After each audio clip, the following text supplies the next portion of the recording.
고은쌤과 함께하는 역사는 쉽다. 통일후 신라의 변화.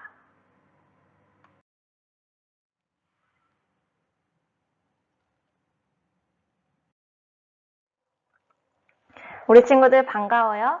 우리 지난 시간에는 5.18 민주화운동이 무엇인지에 대해서 우리 함께 얘기를 나눠봤죠. 그리고 오늘은 그 전 시간에 우리 했던 내용으로 다시 연결을 지어야 돼요. 우리가 뭘 배웠었는지 떠올려봐.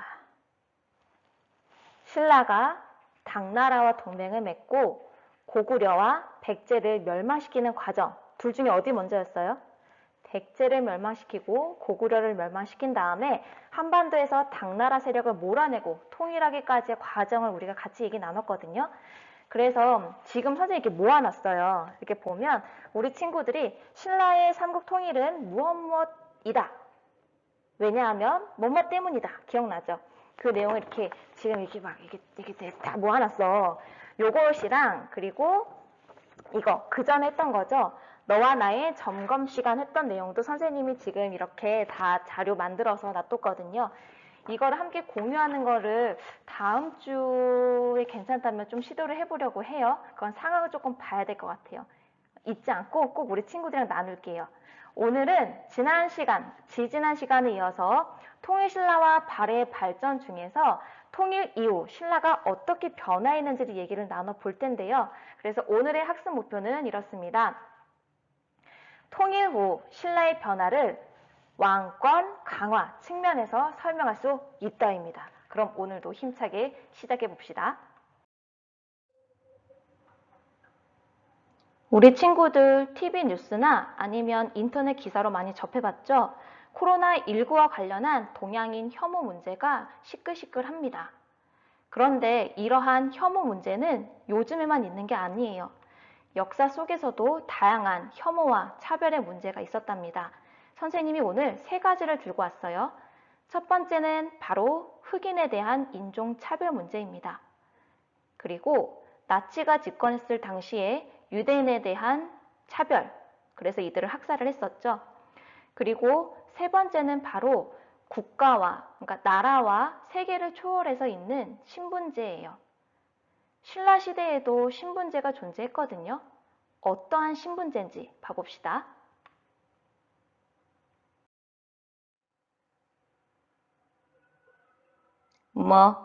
뼈에도 등급이 있다고?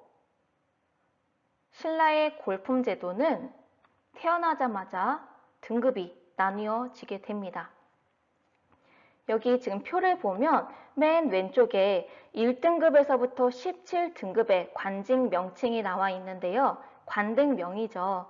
그런데 이러한 관등은 내가 능력이 있다고 해서 끝까지 최고의 관등까지 오를 수 있는 것이 아니라 내가 어떠한 골품에 속해 있느냐에 따라서 달라지게 됩니다. 골품 제도는 골 신분과 두품 신분으로 나뉘어지게 되는데요.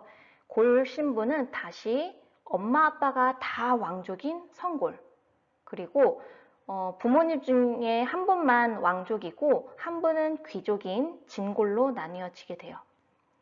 그리고 두품 신분은 최고 높은 게 6두품이고요. 점점 낮아지게 되는데 3두품에서 1두품에 해당하는 사람들은 일반 평민과 다를 바가 없게 돼요. 그래서 6, 5, 4두품으로 나뉘어지고 있습니다. 만약에 내가 진골이야. 그럼 나는 가장 낮은 관등부터 가장 높은 이벌찬까지 관직에 오를 수 있어요. 근데 내가 6두품이다. 그럼 나는 내 능력과 상관없이 최고 관등은 바로 6등급에 해당하는 아창까지죠. 만약에 내가 5두품이다. 그럼 나는 10등급에 해당하는 대나마까지 오를 수 있어요. 내가 4두품일 경우에는 12등급에 해당하는 대사까지 오를 수 있는 거죠. 그리고 이러한 골품은 공복의 색깔에도 영향을 미칠 뿐만이 아니라 생활 모습에도 영향을 미칩니다. 내가 진골이라면 우리 집에 말이 몇 마리 있고 우리 집의 길이가 어떻게 되고 담장의 높이가 얼마나 되는지는 상관없어요. 제한이 없는 거죠. 그런데 내가 6두품이야. 그리고 6두품 중에서 내가 9등급에서부터 6등급에 해당한다. 그럴 경우에는 말은 5마리, 집의 길이는 12척. 이러한 제한이 있는 거죠. 여기서 척이라는 단위는 약 30cm라고 보면 돼요. 선생님보다 우리 친구들이 수학을 더 잘하니까 숫자 계산은 너희들이 이러한 골품제 얘기를 선생님이 먼저 꺼낸 것은 이후에 나오는 얘기를 이해하기 위해서는 이 신라의 골품제에 대한 이해가 먼저 이루어져야 되기 때문이에요. 그러면 우리 오늘 신라 사회 변화로 더 깊이 들어가 봅시다.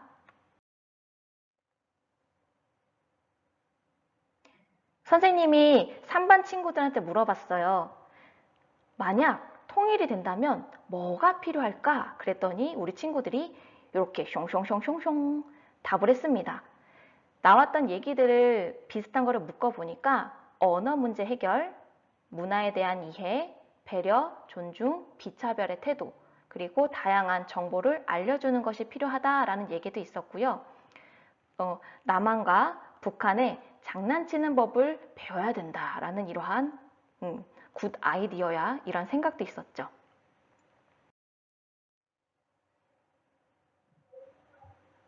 그렇다면 신라가 통일한 직후에 어떠한 고민이 있었을까요? 우리는 왕에 초점을 맞춰보려고 해요. 왕은 왕권을 어떻게 강화시켜야 할까에 대한 고민을 하게 됩니다.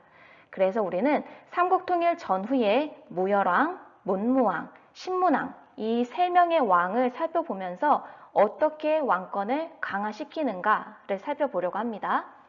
먼저 무열왕. 무열왕은 우리 친구들이 알고 있는 그 인물 김춘추예요. 우리 외교관으로서 고구려 연개소문을 만나기도 했고요. 그리고 당나라로 가서 당태종을 만나기도 했던 그 외교관이었습니다. 이 김춘추는 나중에 무열왕으로 올라가는 거예요. 왕이 되죠. 이것 최초로 왕위를 계승합니다. 한쪽은 부모님 중에 한쪽은 왕족이고 한쪽은 그냥 귀족이에요. 그렇지, 진골 최초로 왕위를 계승합니다. 이후 무열왕의 직계자손, 즉 할아버지에서 아빠로, 아빠에서 아들로, 그 아들에서 또 그 아들의 아들로 쭉쭉 이어지는 수직적 계열의 직계자손이 왕위를 계승하게 되죠. 그리고 문무왕은 나당 전쟁을 승리로 이끌고 삼국 통일을 완성하게 됩니다. 통일이 완성된 다음에 분명히 사회가 굉장히 혼란스러웠을 거거든요. 그때 신문왕은 왕권을 강화시키기 위한 여러 가지를 실천을 합니다. 첫 번째는 반대 귀족 세력들을 숙청, 즉 제거를 합니다. 이 반대 귀족은 왕권을 강화시키는 것을 반대했던 귀족 세력들이에요. 이 중에는 안타깝게도 신문왕의 장인어른이었던 김흠돌이란 사람도 속해 있었어요. 그리고 신문왕은 이것을 폐지하는 등 여러 가지 제도를 정비합니다. 무엇을 폐지하는지는 선생님이 얘기해 줄게요. 뭐냐면 바로 노급을 폐지하는 거죠. 이 노급 폐지는 이따 자세한 설명 나오니까 당황하지 말고 이 단어에 친해지기만 하면 돼요. 그리고 세 번째로는 골품제 중에서도 능력은 있으나 높은 관등에 오르지 못했던 이들이 조언자로 활동을 합니다. 바로 육두품이죠. 그러면 우리 친구들 지금 학습지 10페이지를 같이 하고 있는 거거든요. 10페이지에 그 왕권 강화 밑에 별표 보면 질문으로 왕권 강화 내용 보충하기가 있어요. 우리 여기를 학습지를 같이 보면서 해보도록 합시다.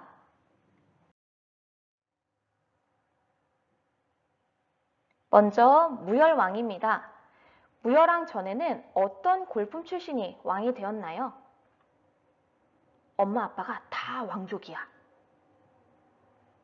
그렇지. 성골 출신이 왕이 되었죠. 그런데 더 이상 성골이 없어. 그래서 바로 무열왕이 진골 출신으로 최초로 왕위에 오른 것이었죠. 두 번째입니다. 무열왕 이후 어떤 출신?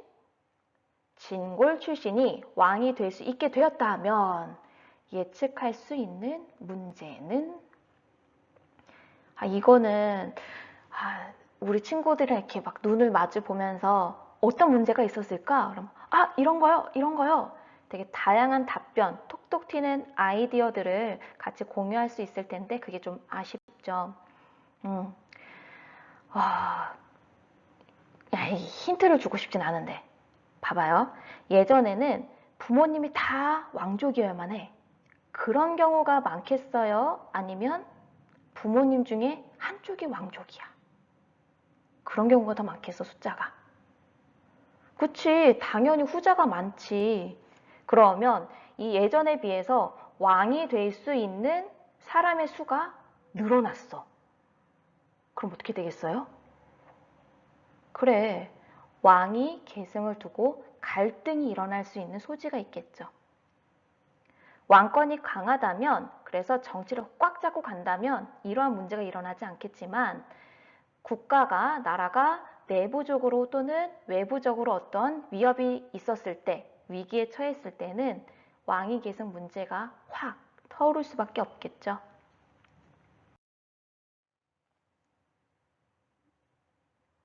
두 번째, 중요한 신문왕입니다. 신문왕 때에 이르러서 통일 이후에 왕권을 강화하기 위한 다양한 모습이 보여졌다는 거 우리가 확인했죠. 그때 노급에 대한 얘기가 있었습니다. 노급을 폐지했다라고 했는데 왜? 노급이 어떠한 혜택이 있었길래 이걸 폐지한 걸까요?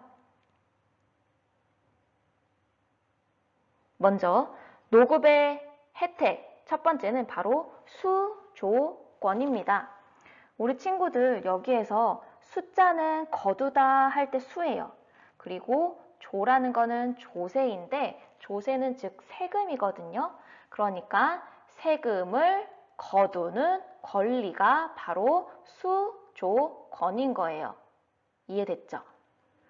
그런데 이 노급에는 수조권 외에도 두 가지 권리, 혜택이 더 있어요. 이게 중요하죠? 바로 노동력과 곡물, 특산물의 수취. 여기서도 수취는 거둘 숫자에다가 취하다 취해요. 거두어서 취할 수 있는, 가질 수 있는 권리를 얘기를 하는 건데요. 왕이 전 지역을 다스릴 수 없으니까 또 국가에 열심히 충성하는 그러한 귀족들에게, 관리에게 보수로서 땅을 주거든요, 이때는. 그럼 그 땅에서 세금을 거둘 수 있는 권리를 줬는데 노급은 거기에다가 추가로 그 지역에 살고 있는 사람들의 노동력, 그리고 그 지역에서 생산되는 특산물까지 거둘 수 있게 한 거예요. 어마무시하겠지, 그 권리가. 그래서 신문왕은 노급을 폐지하고 관료전을 지급했습니다. 그 목적 세 가지는 뭘까요? 첫 번째는 귀족에 해당하고요. 두 번째는 농민에 해당하고요. 세 번째는 국가 측면에 해당하는 걸로 우리가 나눠서 생각해 볼 수 있거든요. 그럼 귀족부터 가죠. 귀족의 경제력을 약화시키기 위함이었습니다. 그렇다면 농민은 뭐겠어요? 그치, 그들의 부담을 감소시켜주기 위함이었죠. 그리고 세 번째, 국가 측면에서는요. 그래, 국가의 재정이 확보가 됩니다. 그 이전에는 귀족이 모든 것을 가져갔다면 이제는 국가가 거둘 수 있게 된 거잖아요. 국가의 재정이 확보되는 측면을 가지고 있다는 점까지 기억합시다.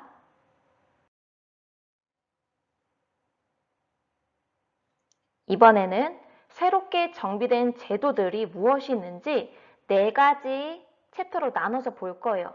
중앙정치, 지방행정, 토지제도, 군사제도 이렇게 나눠서 볼 거예요.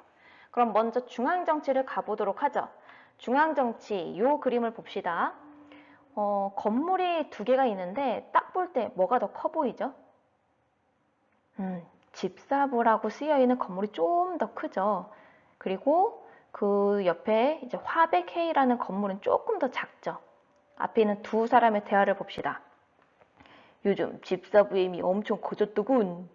그러게 상대등보다 더 커진 것 같아. 이들의 대화를 보면 분명 무엇은 강화되고 있고요. 무엇은 약화되고 있다는 걸 볼 수가 있어요. 여기서 강화되고 있는 것은 왕의 직속 기관인 바로 저 건물 둘 중에 하나 뭐겠어요? 그래, 더 큰 거. 바로 집사부가 강화되고 있고요. 그 집사부를 이끌어가는 장관인 시중의 권한도 강화가 됩니다. 이렇게 해서 왕권을 강화시키는 거고요. 반대로 귀족 세력의 힘은 약화시켜야겠죠. 그래서 귀족 회의기구인 화백회의를 약화시키고요. 그리고 이러한 귀족 대표인 상대 등의 권한도 약화시킵니다. 우리 예전에 삼국의 성립과 발전을 할 때 선생님이 그 정치체제 부분 이런 거 얘기를 할 때 여기는 다루지 않지만 우리 친구들 귀족회의 해당하는 것은 한번 보세요 라고 얘기를 했거든요. 그때 확인했던 친구들은 화백회의가 낯설지 않을 거예요. 고구려랑 백제 확인했나? 혹시 확인 안 한 친구는 다시 한번 삼국의 성리가 발전 부분 보면서 귀족회의 명칭 한 번 더 확인하는 센스를 지금 발휘해 보는 겁니다. 자, 그러면 지방행정으로 이제 가보죠. 지방행정에 지금 두 개의 지도가 나오는데 왼쪽은 통일되기 전에 신라라면 이제 오른쪽에 통일 이후의 신라죠. 영토가 더 확대가 됐어요. 그래서 어떻게 하냐면 그 밑에는 글씨를 봅시다. 영토가 늘어나 전국을 구주로 나누고 그 아래 군, 현의 지방관을 파견했다. 돼 있어요. 그럼 이걸 정리해 보죠. 통일신라는 행정구역을 정비를 합니다. 그래서 가장 큰 단위가 바로 뭐예요? 주, 그리고 그 밑에는 군현, 그리고 가장 작은 행정 단위가 촌인 거예요. 행정구역 나눴다는 게 이해가 잘 안 간다면 우리 현재도 서울특별시, 경기도, 인천광역시 이렇게 시도가 있죠. 그리고 뭐 남동구, 남구, 서구 이렇게 구가 또 있죠. 그리고 서창동, 용현동 이런 동이 있잖아요. 이게 바로 주군현과 같이 비슷하게 이해를 하면 돼요. 가장 큰 단위가 주고 주를 다시 군현으로 나누고 가장 작은 게 촌이라는 걸 이해됐죠? 네, 그럼 이 주 군현에는 지방관을 파견을 하게 됩니다. 지방관이라는 것은 중앙에서 파견된 관리, 임명해서 보낸 관리가 바로 지방관이라면 촌은 다 이렇게 다 보낼 수가 없어요. 그래서 어떻게 하냐면 이 촌 같은 경우에는 그 촌에 있는 가장 큰 세력가를 그 지역을 관리할 수 있는 권한을 주는 거예요. 그래서 촌 같은 경우에는 촌주가 그 지역을 이제 관리하고 있죠. 뿐만 아니라 이것을 설치합니다. 바로 오소경이죠.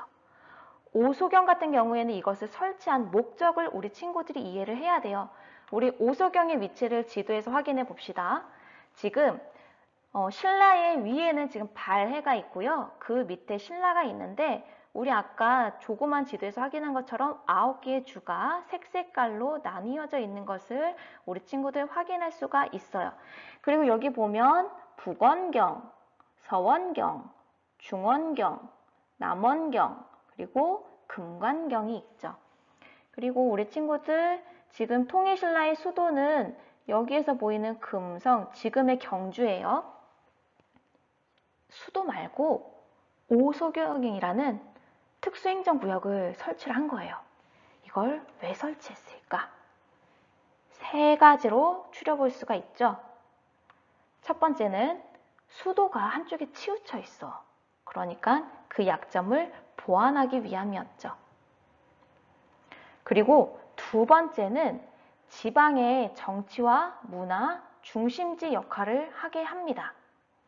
그리고 세 번째, 지방 세력을 견제하기 위함이었는데요. 그 왕이 있는 곳이 왕경이거든요. 그곳에 있는 귀족들을 이 오소경 지역으로 보내기도 하고요. 우리 신라가 통일한 다음에 그 지역에 살고 있던 백제나 고구려 유민들 중에서 큰 세력가들을 이러한 오소경으로 이사를 시키는 거예요.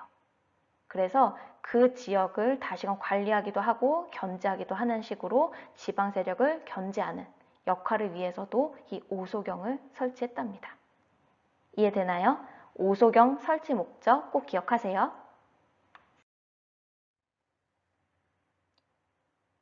우리 이번에는 토지제도로 가봅시다. 토지제도 또 그림을 한번 봐보죠. 그림 속에 두 명의 이제 관복을 입고 있죠. 관리가 있는데 한 명은 팔짱을 끼고 막 심술이 났어. 왜 그런가 보니까 옆에 남색깔 이제 관복을 입은 사람이 어명이요 그러면서 땅에 꼽혀 있던 노급이라 쓰여 있는 팻말을 뽑아버리고 있죠. 자, 신문왕 떠오르죠. 바로 이것을 폐지하고 이것을 지급했습니다. 이젠 툭 나와야 돼. 그래, 노급을 폐지하고 뭘 지급했다? 관료전을 지급했다. 여기서 관료전은 노급과 달리 수조건, 세금을 거둘 수 있는 권리만 가지고 있었다라는 거죠. 그럼 복습, 노급은 수조건 외에 두 가지 혜택, 권리가 더 있었어. 뭐였어요? 그래, 노동력, 그리고 곡물, 특산물을 거둘 수 있는 권리가 더 있었죠. 잘했어요. 이번에는 그럼 우리 군사제도로 가봅시다. 군사제도도 그림을 보면 우리는 금성을 지킨다오 이렇게 돼 있죠. 군사는 중앙과 지방을 나눠서 볼 거예요. 중앙을 지켰던 게 밑에 글씨 봅시다. 중앙군인 펜 나와라 뿅. 중앙군인 구서당에는 으로 시작하죠. 여기 4명의 사람 글씨를 보니까 신라인, 고구려 유민, 백제 유민, 말갈인 이렇게 있죠. 자, 그럼 군사제도 중앙군은 이렇게 불렀다 그랬어요. 그래, 구서당인데요. 이 구서당 같은 경우에는 구성이 중요합니다. 이 그림에서 4명의 사람에서 보여지듯이 신라인 외에도 말갈인, 고구려 유민, 백제 유민으로 중앙군을 구성을 했죠. 이렇게 하는 게 쉬웠을 것 같아요, 여러분. 신라가 중앙을 지키는 군사를 신라가 멸망시켰던 고구려와 백제 사람을 데리고 와서 시키는 거야. 이를 통해서 당연히 그러면은 더 감동이 되지 않을까? 이를 통해 민족 융합을 꾀할 수 있었던 거죠. 굉장히 대단한 선택 같아요. 자, 그 다음 지방군입니다. 지방군은 십정을 두어서 관리를 하게 됩니다.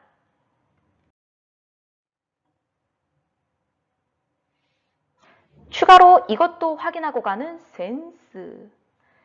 촌주 등 지방 세력가를 견제하기 위해서 일정 기간 동안 수도, 금성에 머무르게 했던 제도가 있어요. 밑에 있는 그림을 보면 이제 그 지역에 좀 큰 세력까지 누군가를 잘 다녀오너라 하면서 보내고 있어요. 가벼운 마음으로 보내는 것 같지는 않아. 지금 가는 애도 뒤를 돌아보고 있고. 이 제도의 명칭이 뭐냐면 바로 상수리 제도입니다. 상수리 제도는 약간 중앙에서 이렇게 볼모, 인질처럼 그 지역 출신의 세력가에 해당하는 누군가를 데리고 있음으로써 그 지역을 견제하는 역할을 한 거죠. 이거는 나중에 우리 고려시대로 가게 되면 기인제도라는 제도로 연결이 되게 될 거예요. 오늘 수업 내용도 우리 친구들 이해됐나요? 좋아요. 그러면 우리 친구들 이제 학습지 10페이지 내용을 다 채워볼 수 있어요. 그 부분을 채우는 게 어렵다면 교과서 90에서 92페이지를 꼼꼼히 읽어보면 다 채울 수 있답니다. 이해 안 가는 부분, 선생님의 설명이 필요해요? 그러면 언제든지 질문방에 질문해주면 선생님이 자세하게 설명해 줄게요. 좋아요. 오늘도 우리 친구들의 모습 너무 멋졌습니다. 오늘 수업 여기까지. 역사는 쉽다.